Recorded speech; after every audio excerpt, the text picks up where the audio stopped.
Thank you very much, and good evening. My name is Jeff Levine, and I am director of the orchestra program here at Jefferson. And we are so glad that you are with us tonight for our winter concert. So this is our concert orchestra that is in front of you now, and it is an absolute treat to get to work with them every day. And I guess I should just tell you a little bit of what we've been up to here since the last time we saw you back in November. So our concert was our first concert of the year was back in November, and it was I guess a little bit later into the first trimester. So once we were done with that, we sort of switched in. We started reading some new music, and then right when we got past winter break, we switched into what we call small ensemble mode. So students were split up into duets, trios, and quartets, and we spent about 2.5 weeks just exploring a different type of music, what we call chamber music. And so we've been back to this music now for about the last 5 weeks or so, and putting the finishing touches on it. So they have worked really hard, and we're so excited to share our music with you. So that first piece was written by a classical composer by the name of Franz Joseph Haydn. It was the finale from his Symphony 12. We are going to move things along and play a piece from one of my favorite symphonies, Symphony Number 7 by Beethoven, and this is the Allegretto movement from that. So this is a really lovely piece. Hope you enjoy. Thanks for being here.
So at all of our concerts, I try to program really a variety within each of our ensembles, and that could be from different time periods in music history, also different genres of music, music from different cultures. I try to, come up with just sort of a nice, I get really variety, just a nice mix of music for each group. And so as we were reading through a bunch of music and, finding some that I thought would be just a nice sort of mix of music for our program, we settled on the Haydn piece, which is from the classical time period, kind of late 1700s into 1800. Their last piece by Beethoven was in the 1800s, which was the time period that followed. And we're going to finish with a piece from an opera by an Italian composer by the name of Rossini. And I was thinking, I found that it was mostly sort of orchestral music, and I thought we need to find a piece that just sort of switches it up a little bit. So I looked into the library and I thought, aha, it is timely with the release of the Star Wars movie a few months ago. So I pulled out the Star Wars main theme and we sight read it, and it was like I think everybody had lots of smiles on their faces, and it's been really fun to put this piece together. So we're going to switch things up right now and play an old classic, the main theme from Star Wars.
before Concert Orchestra plays their final piece here for their portion of the show, I think I said it earlier, but if I did, I want to say it again, just how much I have really enjoyed working with this group.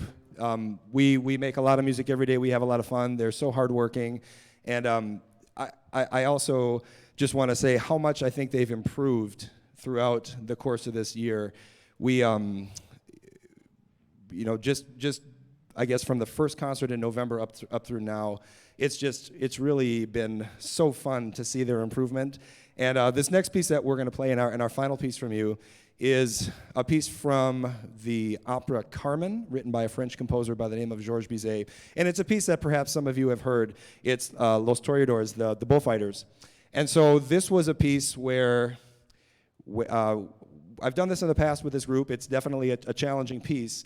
And before we read it, I was like, well, we'll take a read to it. And I have to tell you, I've been so impressed with just the way that they have tackled it and rehearsed it and just gotten better and better, really every rehearsal. So we are, at least I have to say, I'm so excited to get to perform this with them for you. So this is the final piece of the night for us.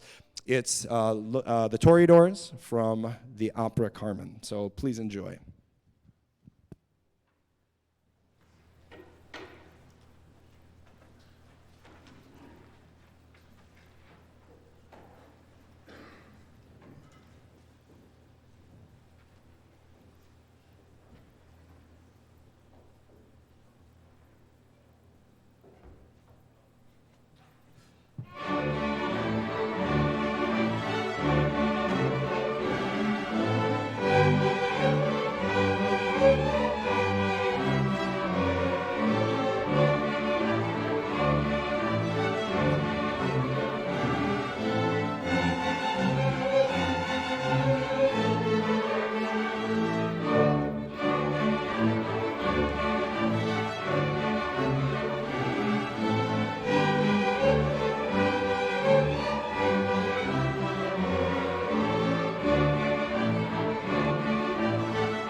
Thank you. That first piece was an arrangement of the First Symphony by Beethoven, his very first symphony, towards the really early 1800s.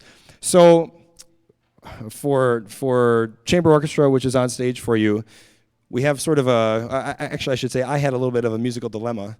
So again, under the sort of just programming type of mode, we settled on a number of pieces of music, but traditionally sort of where they fit in a program was where the dilemma happened. So that last piece was really the first movement of a symphony. So of course that can go first on a concert. So this next piece is an overture, and it's a fairly common one. I'm sure many of you are familiar with this piece. It's from an Italian comic opera by Rossini, and it's entitled The Barber of Seville, and we're going to play the overture. And typically the overture is played at the very beginning while people are getting seated and announcing that the show is going to go on. So we're doing the overture second, but then we also have a piece at the end which we'll get to, and I thought all of these could have been really great openers. So we had to just sort of decide something has to go first, something has to go second. So that's just kind of how it went. But anyway,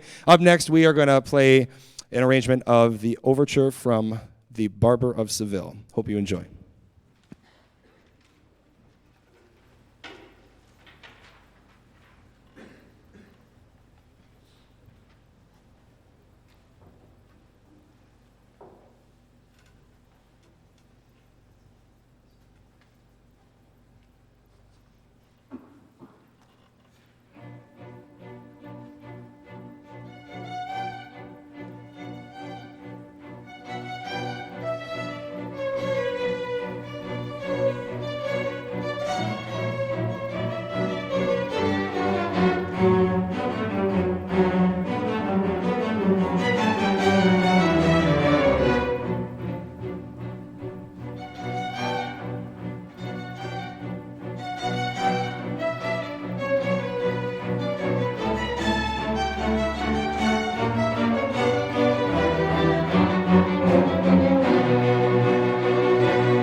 So this next piece comes from the Baroque time period of music. That goes back all the way to really the 1600s, all the way through the early to mid 1700s.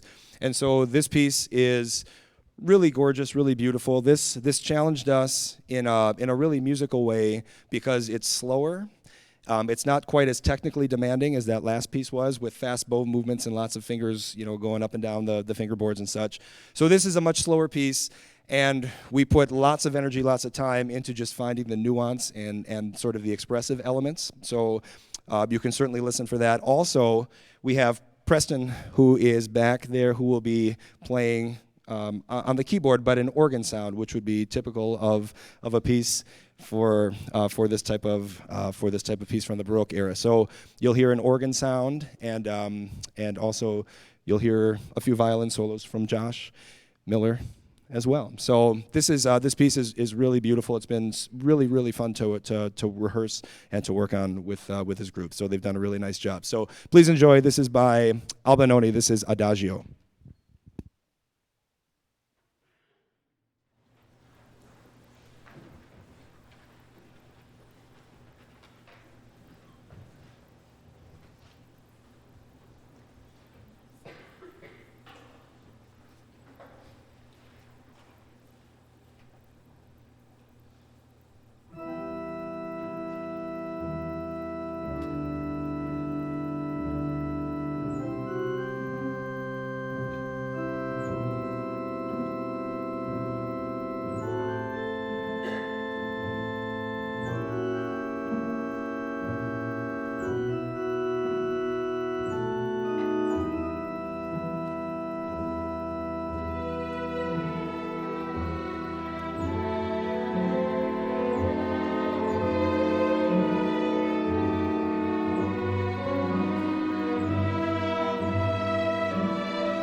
Thank you. So before we play our final piece, I want to just take a moment to also just say publicly how proud I am of Chamber Orchestra and their hard work and just their improvement from the beginning till now as well. It is, I love what I do. I love getting to come to school every day and just get to make music with these groups. It is truly a treat. It's a joy. I love it. And I'm so proud of all these students here tonight. How about another round of applause for all these students here tonight? Both groups, Chamber Orchestra, Concert Orchestra.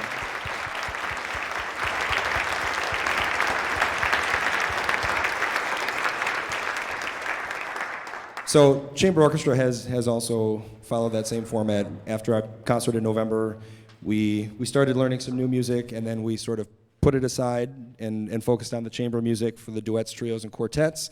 And so we've really revisited this about the last four and a half weeks or so. So it's been fun to just kind of put the finishing touches on. And as I shared with them, probably about a week or so ago, maybe close to 2 weeks, we sort of just kind of got over the hump and we were done with just kind of figuring out notes and rhythms, and we were on to just making the music come alive a little bit more. So that's been great. And so Chamber Orchestra has had a few extra things really on their plate. Last Friday, we participated in the Metro West Conference Orchestra Festival, which was held at Benilde St. Margaret. That was last Friday. And then in 2 weeks, actually a week and a half, 2 weeks, we are going to be performing as a part of the Bloomington Orchestra Festival and getting to do a side-by-side piece with the Bloomington Symphony. So that's going to be really exciting for us. So one other just kind of side note, and we joked about this a little bit in class, but a few of our pieces, including our final piece here, have sort of been famous not only because of their popularity in the orchestral world, but also a little bit more in pop culture. So the overture to the Barber of Seville and this piece that we're going to play for you now, Hungarian Rhapsody, have also been featured prominently in the Looney Tunes cartoons from back in the day. I don't know how many Looney Tunes fans there are out there, but there's I guess a pretty famous episode of the Rabbit of Seville, featuring Bugs Bunny. Maybe some of you have seen that. I know I saw it when I was growing up. And then this piece right here, Hungarian Rhapsody. It was also in Tom and Jerry, I think, right? The Cat Concerto from Tom and Jerry. So some of these great musical masterworks have also found their way into pop culture. So this last piece was composed by Franz Liszt, and it is full of drama, full of passion, and also at the end, really full of lots of energy, and I think this will be kind of a fun conclusion. So this is Hungarian Rhapsody number 2. Again, thank you for coming out tonight and supporting these awesome students. It's been really our pleasure to perform for you. So thank you. Afterwards, courtesy of the Orchestra Booster Club, we do have some cookies and water outside in Flag Hall, so please stop out there and grab a cookie, and anyway, thank you for being here tonight.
Thank you.